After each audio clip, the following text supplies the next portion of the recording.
Micaela Angela Suarsiga para sa kanyang mensahe.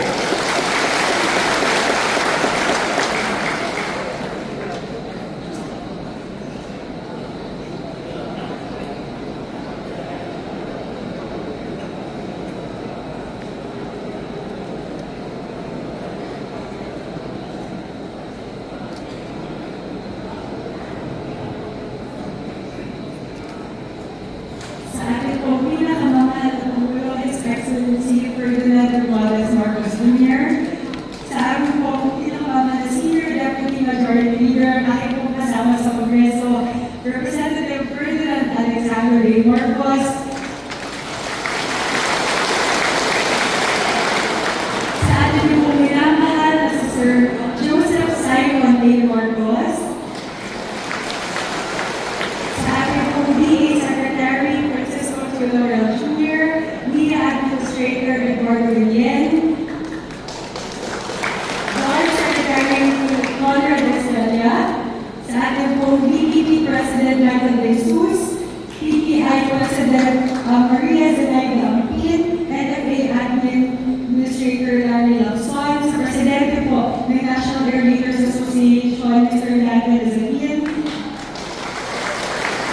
Mayor Delfino Galapon, sa lahat po ng mga pangunahing panahuling pandangal, mga opisyal at mga kawaling na iba't ibang ahensya ng gobyerno, at sa libo-libo po ng mga magsasaka na kasama natin ngayong araw, dito at sa live stream. Magandang umaga po sa atin lahat. Una po sa lahat, nais ko pong batiin ang ating pinakamamahal na Pangulo. Maligayang kaalaman po, mahal namin Presidente Bongbong Marcos.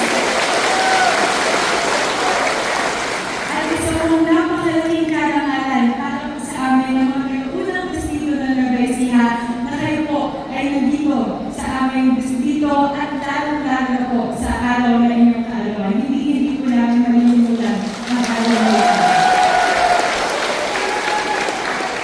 Ang araw po na ito ay testamento sa pagmamahal sa ating lahat ng ating Presidente Bongbong Marcos, sa mga Kongresihano at sa ating mga magsasaka. Talaga pong pinili ng ating Presidente na idapos ang kanyang kaalawan na kasama tayo dito sa bayan ng Lipa.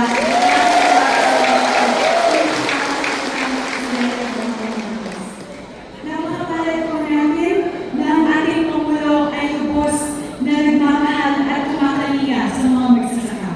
Napakalaki po ng aking paghanga sa ating mahal na Pangulo. Sapagkat ngayon lamang po tayo nagkaroon ng Pangulo na siya po mismo ang bumababa sa iba't ibang mga bayan, iba't ibang mga probinsya, para siya po mismo ang personal na maghatid ng mga tulong at serbisyo sa ating mga magsasaka at tulong at serbisyo ng ating gobyerno.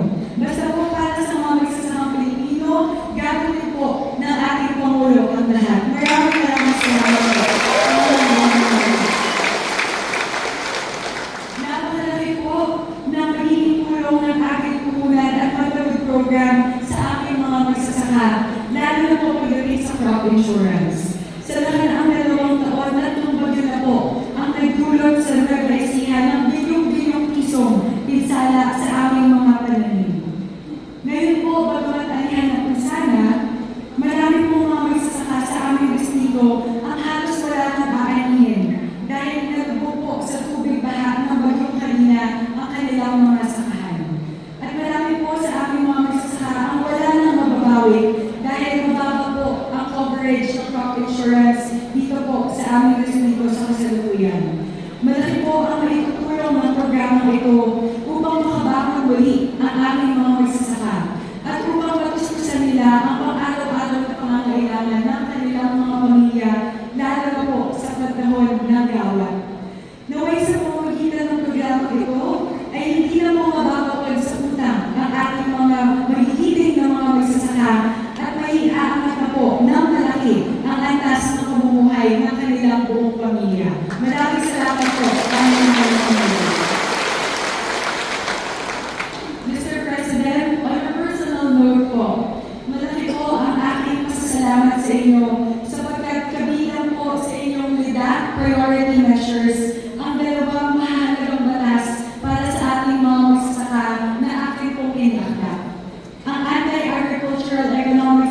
Agriculture Act at ang pagpapalawig ng Rice Competitiveness Enhancement Fund o RCEF. Napakalaking bagay po, mahal naming Pangulo, ang bilyong-bilyong piso na maidadagdag natin sa pondo ng RCEF taon-taon upang makapagandog po tayo ng mas maraming mga makinarya, binhi, pataba at iba pang farm input sa ating mga magsasaka. Maraming salamat po sa inyong suporta para po sa pagpapasa ng pagpapalawig po ng RCEF. Maraming salamat po, mahal namin Pangulo. And Mr. President, bilang principal sponsor po sa Kongreso ng lima sa inyong mga priority measures, asahan po ninyo na patuloy niyo po akong magiging tapat na katuwang sa pakikipaglaban po sa kapakanan ng ating mga kababayan, lalo na po ng ating mga pinakamamahal na mga magsasaka.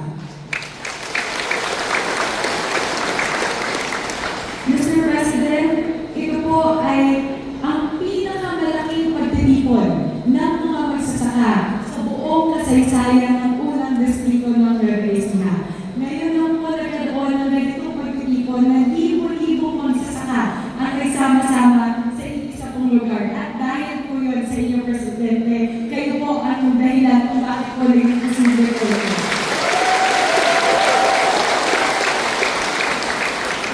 Hindi po namin ito malilimutan at nakatatak po ito sa aming puso't isipan. Mahal na mahal po kayo ng bayan ng Giba, ng unang distrito ng Nueva Ecija at ng buong probinsya ng Nueva Ecija. Mahal na Pangulo, sa ngalan po ng 2,500 na mga magsasaka na nandito ngayong araw at sa libo-libong mga magsasaka na kasama po natin sa live stream, maraming salamat po. Dahil po sa inyong pagkalinga, suporta at pagmamahal, na ibalik na po ang dangal ng mga magsasakang Pilipino. Maraming salamat po. Mabuhay po kayo, pinakamamahal namin Pangulong Bongbong Marcos. Muli, maligayang kaarawan po, mabuhay po ang bagong Pilipinas.